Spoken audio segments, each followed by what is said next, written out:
Assalamualaikum warahmatullahi wabarakatuh. Shalom, salam sehat, sehat Indonesia, bersyukur. Sebelumnya, perkenalkan nama saya Nadila Muna. Saya akan melakukan praktek keperawatan jiwa tentang halusinasi penglihatan.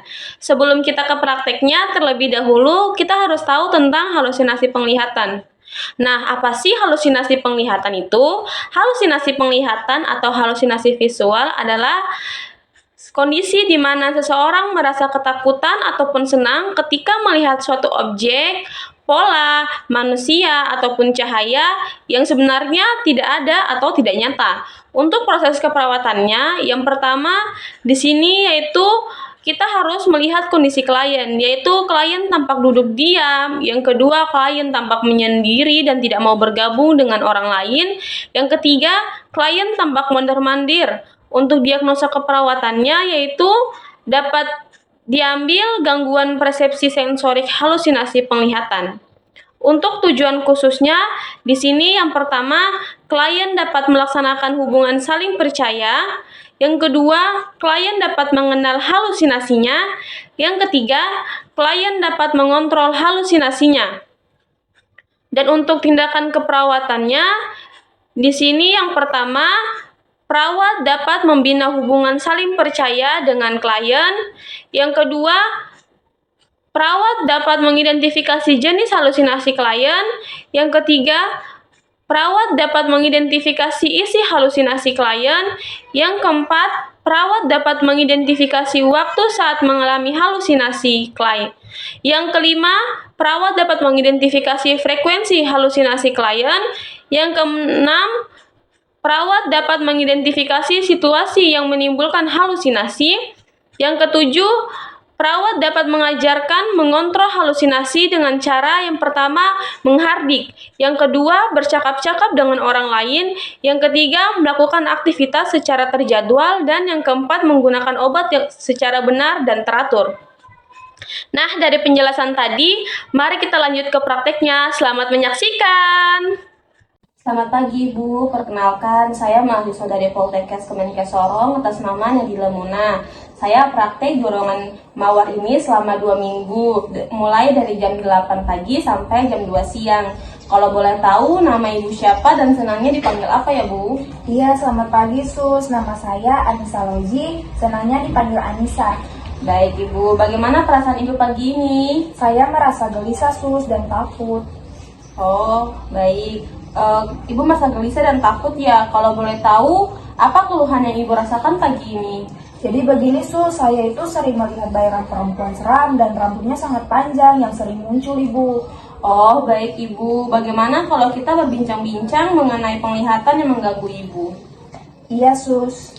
Di mana kita bicarakan? Kalau di sini bagaimana? Dan waktunya yang saya perlukan 15-20 menit. Apakah Ibu bersedia? Bersedia Sus. Oke, baik Ibu. Sekarang Ibu bisa ceritakan apakah Ibu melihat bayangan tersebut tanpa ada wujud dan apa yang dikatakan dalam penglihatan Ibu?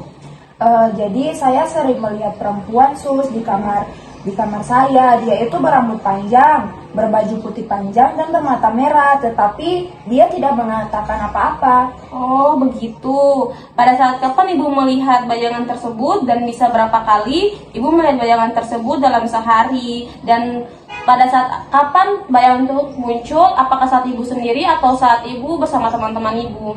Iya Sus, saya sudah melihat bayangan itu dari 1 minggu yang lalu dan terkadang bayangan tersebut sangat sering muncul dalam penglihatan saya. Terus bayangan tersebut itu muncul pada saat saya sedang sendirian. Oh, begitu.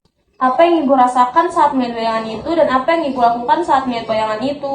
Saya sangat merasa takut Sus. Jadi ketika saya melihat bayangan itu, saya akan berteriak dan melempar barang yang ada di sekitar saya. Oh, begitu. Apakah dengan cara tersebut bayangan itu akan langsung hilang? Bayangan tersebut langsung hilang Sus, tapi tidak lama kemudian bayangan tersebut akan muncul lagi. Oh, begitu. Baik Ibu, karena saya sudah mendengarkan cerita yang Ibu alami, dan bagaimana kalau saya ajarkan cara-cara untuk mencegah bayangan yang sering mengganggu Ibu? Iya Sus, saya mau. Baik, begini Ibu Anissa, ada 4 cara untuk mencegah bayangan tersebut muncul.